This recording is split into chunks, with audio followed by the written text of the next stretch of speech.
The engine of any great school is its teachers. Let me give you some background on Uncle Jim, Bill Baillie. Hi, I'm Chris Shannon, headmaster at LCC, and you know, one of the great things about schools, there are so many of the untold stories, or stories that are told but sometimes forgotten.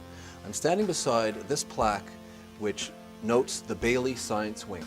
This science wing at our school is known as the Baillie Science Wing. It was actually dedicated and opened in 1959.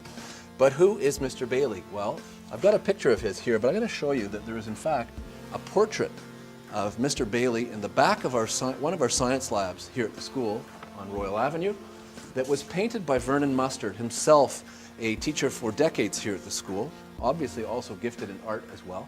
But Mr. Baillie, John Jim Baillie, known as Uncle Jim, was a legacy at our school.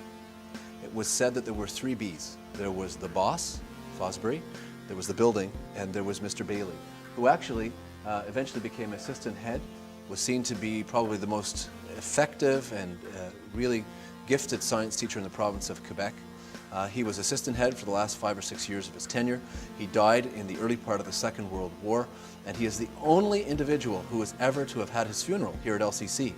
When he was buried, 600 mourners from across the city came to the school. We had an extraordinary funeral that made it to the front pages of both the Gazette and the Montreal Star. And we need to remember in this, our centennial year, that schools like ours are built on the shoulders of giants. And one of the great giants is this gentleman, well known and hopefully not forgotten.